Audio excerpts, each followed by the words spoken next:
¿Qué sobre este caso? ¿Cómo se podría resolver?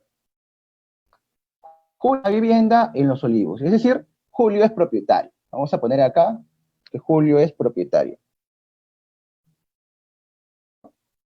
¿Eh? Propietario. ¿Qué significa que sea propietario? Ustedes me preguntarán, ¿es necesario que tenga la partida registral para poder demandar? No, ¿de acuerdo? Pero no siempre, y eso es una importante consideración, no piensen siempre como si estuvieran propensos a demandar. No, no tengan esa idea, esa noción. Piensen que van a poder solucionar un conflicto de intereses. O sea, hay que quitarnos la idea de que todo es proceso judicial, demandas, planteamiento de apelaciones, casación. Obviamente eso lo vamos a estudiar, pero lo que quiero es que ustedes piensen cómo van a resolver el conflicto. Ya es una perspectiva distinta. Podemos resolver el conflicto con acción extrajudicial, conciliación, llegando a un nuevo acuerdo, firmando un contrato. Ese chip tienen que meterse en la cabeza. Es un chip distinto, donde no solo vamos a ser abogados, porque planteemos una demanda, digamos, 1, 2 o N años litigando. No, hay que pensar desde el punto de vista de la resolución del conflicto, eso es esencial. Bien, entonces partimos de que Julio es propietario. La pregunta que nos harían inmediatamente es, ¿Julio es propietario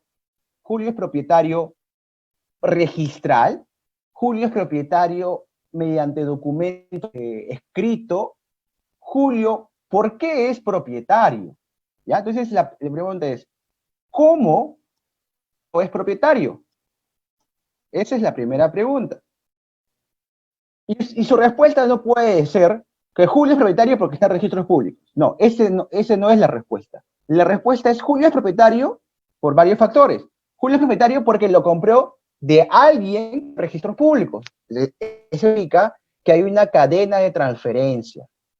¿Por qué instante y por qué estoy siendo tan específico en esta parte? Porque ustedes deben detallar, ¿cómo estás, Antonella? Usted debe detallar de cómo adquiere la legitimidad Julio. Ese es un tema que quizás no lo han visto en otros cursos, no lo han visto en otros seminarios, donde se analiza la parte previa a la demanda. De frente vamos a analizar la casación, y yo probablemente hubiese eso también. Me gusta criticar la jurisprudencia, me gusta mucho criticar la doctrina, me gusta mucho criticar a algunos amigos juristas, que de hecho son muy conocidos míos, pero ya ese tema del ojo, del precario, yo sí lo considero como parte de mi especialidad. Yo he investigado este tema por años y particularmente se puede resolver este tipo de casos pensando ya de manera distinta. Y lo que yo quiero señalarles aquí es el tema de la legitimidad. ¿Cómo estás, Matías? El tema de la legitimidad es lo importante, ¿de acuerdo? Y por eso que yo les pregunto, ¿cómo Julio es propietario? A ver, de los que están siguiendo la transmisión, ¿me podría comentar un escenario de cómo Julio adquiere propiedad? Yo les digo, por ejemplo, Julio es propietario por sucesión intestada. ¿Qué quiere decir eso? Que de repente su padre y su madre fallece, su padre o su madre era propietario y adquiere la propiedad. Es decir, hay una cadena de transferencia. Sucesión intestada. ¿De acuerdo? Y ahora, la que sigue es dónde queda demostrada esa adquisición. Porque yo puedo decir, mi padre acaba de fallecer y yo soy el propietario por sucesión intestada. Pero un momento, ¿has hecho el procedimiento interno de sucesión intestada en sede notarial, en sede judicial? ¿Dónde aparece ese documento que me acredites? Es importante tener, muy excelente, Joshua, es importante tener esa prueba, la prueba de consta mi derecho. Entonces yo digo, ¿dónde está la prueba? ¿Dónde está? A ver, ¿quién me dice? En registros públicos me pueden decir, ¿no? En una partida registral, ¿no? Bien, esa sería la respuesta. Partida registral.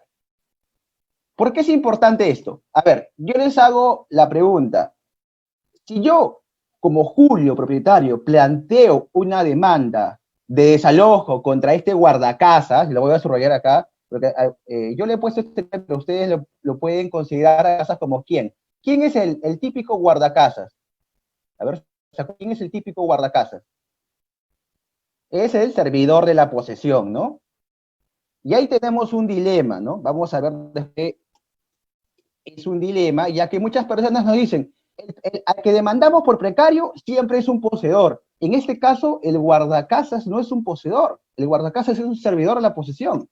Vamos a ver que luego el proceso de desalojo no tutela en especial la posesión, lo que tutela es el derecho del que pretende la restitución del predio. O sea, quiero que le den un enfoque de 180 grados. Está bien, correcto, Joshua. El servidor se vuelve precario, pero hay que ver cuándo se vuelve precario. A lo que voy, y vas a entender después, de por qué el enfoque que se ha dado al proceso de desalojo es como una tutela que se va en contra de un poseedor, pero en estricto no debe verse así el enfoque. Lo que quiero hacer es entender es que tutela se ve desde el punto de vista del que pretende la restitución. Para hacer un símil, cuando ustedes estudian responsabilidad civil o han estudiado responsabilidad civil en su universidad, la tutela de revertimiento se veía desde el punto de vista del hecho culposo, del que producía el daño, ¿de acuerdo? Siempre ese ha sido el enfoque tradicional. Es decir, la antijuridicidad producida por un comportamiento de la persona victimaria. Eso creo que queda claro. Luego, ¿qué sucede? Se hace una reinvención del enfoque y dice, no, podemos verlo desde la antijuridicidad necesariamente, tenemos que ver del resarcimiento del daño de la víctima. Lo mismo lo quiero el tema de desalojo. No podemos enclaustrarnos en el debate si es precario, es servidor, si es vencimiento de contrato. Lo que debemos hacer es el enfoque de esta persona que está pidiendo la restitución del predio, ¿es realmente una persona que está legítima para poseer? Ese es el enfoque que le deben dar. ¿De acuerdo? Eso es lo principal.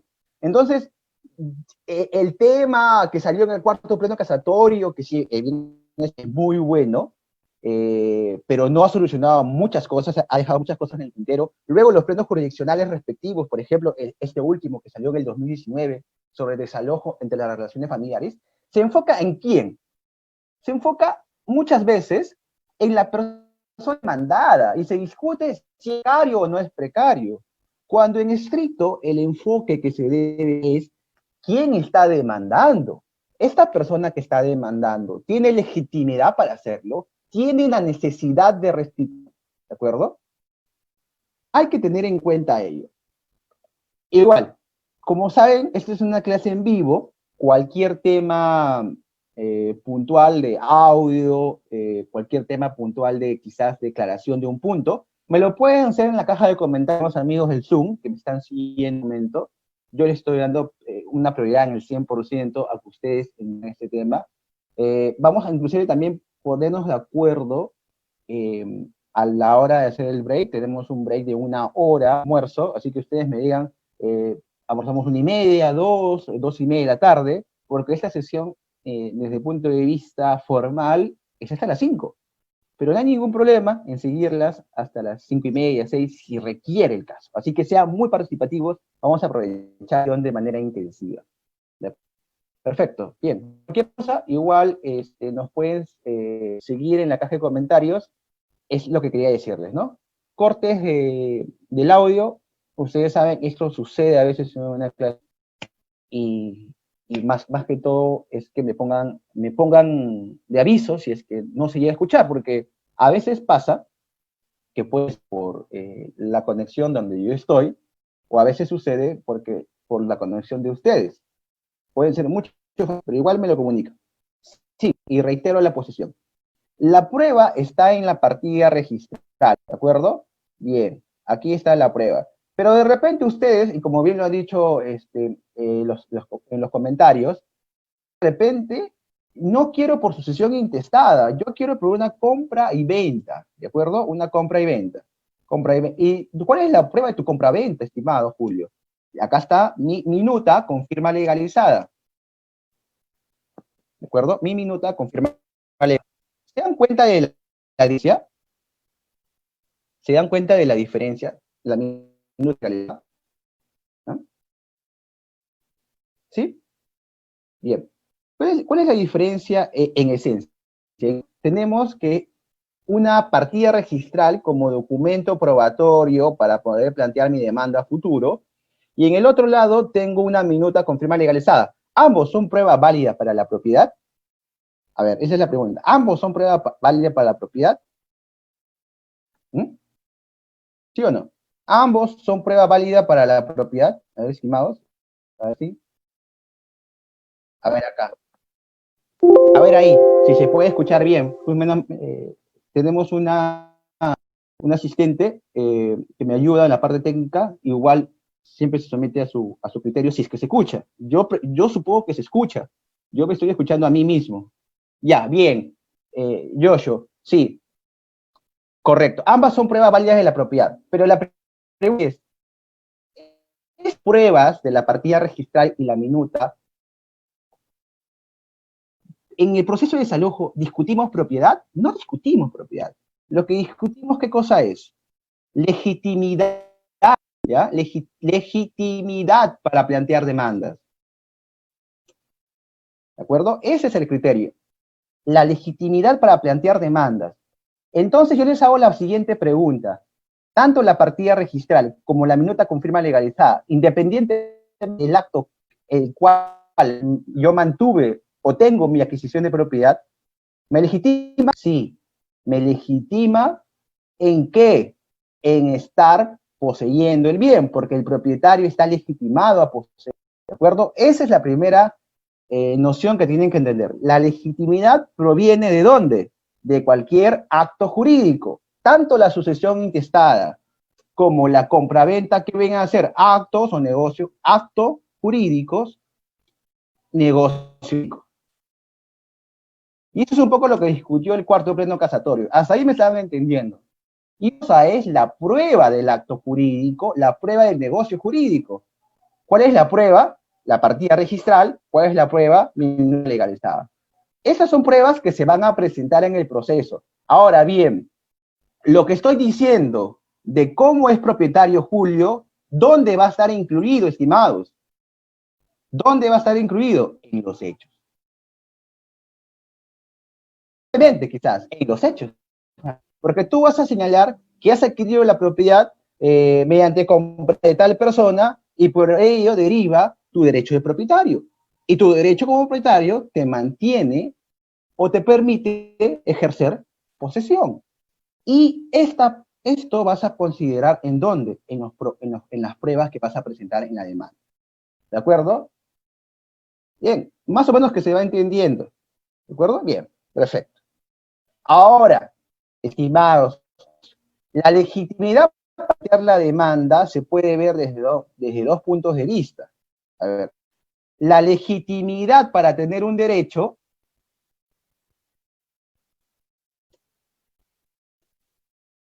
¿no? Por ejemplo, yo soy propietario, sí, soy propietario, y estoy legitimado porque es respectivo mi derecho, y lo he probado con los medios probatorios.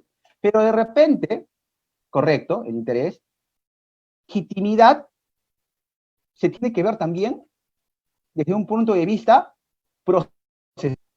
Y eso vamos a ver después. Es decir, no necesariamente porque seas propietario del bien, legitimidad para demandar. Por ejemplo, si yo soy propietario, pero he cedido la posesión a un arrendatario, ¿ya? Si yo soy propietario, pero he cedido la posesión a un arrendatario, ¿podría desalojar legalmente hablando? No, no puedo desalojarlo, por más que yo tenga el derecho propietario a ejercer posesión, porque yo ya me desprendí de ese derecho. Ese derecho a usar, disfrutar el bien momentáneamente, ya me desprendí, ¿entienden? Entonces ahí viene el tema de que yo puedo estar legitimado civilmente hablando para tener un derecho, ¿no? Es decir, tener una situación jurídica, se podría decir acá. Vamos a ponerle acá situación jurídica. Esto se conoce como situación jurídica de ventaja, ¿no? Para algunos que han visto quizás el tema de esto en acto jurídico, en obligaciones. Aquí, en cambio, tiene que ver con el aspecto procesal, ¿de acuerdo? Así que tenganlo en consideración. Bien, una vez desmenuzado ese tema, yo les había preguntado, Julio es propietario, Julio tiene una vivienda en Los Olivos y decide viajar un año. Deja el cuidado a un guardacasas que es servidor de acción. Mi pregunta es, durante ese año, ¿quién es poseedor? A ver, durante ese año, ¿quién es poseedor?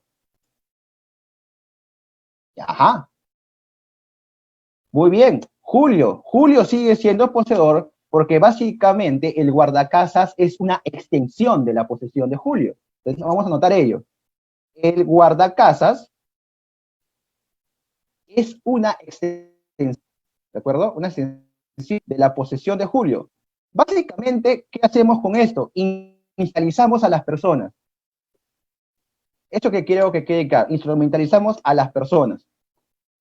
La persona no lo vemos como un sujeto de derecho, sino lo vemos como básicamente una herramienta para continuar con nuestra posesión. Suena frío, pero en el ámbito civil es así. Ahora, esta instrumentalización nos permite que el guardacasas se quede de manos cruzadas si alguien quiere invadir, o todo lo contrario. Este guardacasas reafirma nuestra postura e interviene en nuestro cuando alguien quiere meterse. ¿De acuerdo? Entonces, este guardacasas, al ser una extensión nuestra, nos permite, ¿qué cosa? Permite la oposición ante cualquier injerencia sobre la propiedad y la posesión del mismo. ¿De acuerdo? Entonces, vamos desmenuzando el tema y dice, a mi regreso, es decir, después de un año, no me permite ingresar a mi bien. Entonces, ya viene la situación problemática. ¿De acuerdo? Acá viene la sistemática. ¿Ven que hay que analizarlo punto por punto? No es tan fácil. En este caso es sencillo, pero lo ideal es que ya manejen el tema de los conceptos que vamos a ver durante esta sesión. Estos casos se hagan mucho más sencillos todavía. ¿La situación problemática cuál es? ¿Cuál es la situación problemática? A ver, esa es la pregunta. Hasta aquí he desmenuzado la legitimidad en derecho civil, he visto que también la civil se diferencia de la procesal, he visto que este guardacasas es poseedor, sino un servidor, y ahora este guardacasas no me deja ingresar. Es decir, la situación problemática vendría a ser Julio no tiene la posesión, no tiene la posesión, ¿de acuerdo? No tiene la posesión. Así de sencillo. La pregunta inmediata que se me viene a la cabeza es, ¿cuándo perdió la posesión Julio?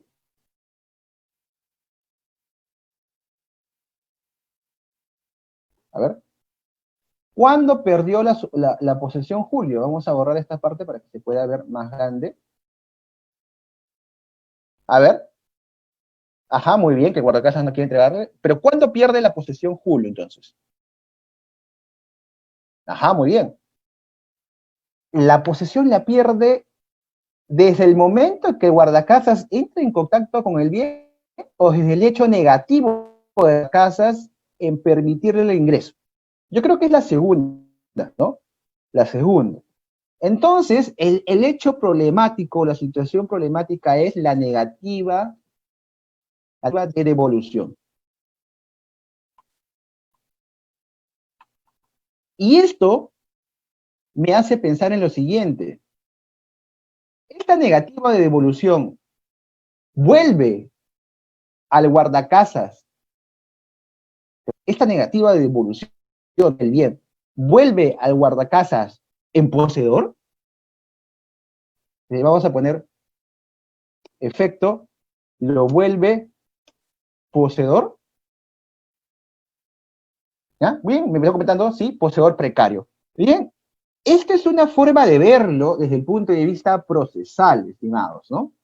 Muy bien, los que están participando, igual todas las personas que siguen la transmisión pueden ir participando. Lo esencial de estos cursos, talleres, es que es un enfoque más participativo. Obviamente hay más casos. Yo tengo mi discrepancia, Josué. Yo tengo mi discrepancia ya que No necesariamente tenemos que volver precario a esta zona para poder tutelar nuestro derecho, ¿de acuerdo? Entonces, tenemos dos posturas. Se vuelve precario o mantiene su condición, ¿no? Mantiene su condición. Les voy a explicar lo siguiente. A ver, vamos a explicar lo siguiente. Vamos a poner acá comentarios. Voy a tratar de hacer, esto voy a borrarlo, me disculpan, yo voy a borrar esta parte, espero que hayan podido copiar, igual la sesión queda grabada por ustedes, compañeros, para que se pueda visualizar mejor lo que estoy explicando. A ver, como yo les había señalado, ¿cuándo perdió la posesión? La negativa es de devolución, efecto lo vuelve poseedor, precario, se vuelve precario, mantiene su condición. Les hago la siguiente pregunta, quizás para los que conozcan mucho estos temas. El servidor de la posesión, voy a poner acá, el servidor de la posesión, ¿es un poseedor? No, es un poseedor. Entonces, ¿qué es? ¿Qué es? Si no es un poseedor, ¿qué es? Es un detentador. Detentador, otros lo conocen como tenedor. ¿De acuerdo? Bien. Mi primera pregunta es, cuando Julio le permite el ingreso a este guardacasas, este era un detentador, pero era un detentador legitimado.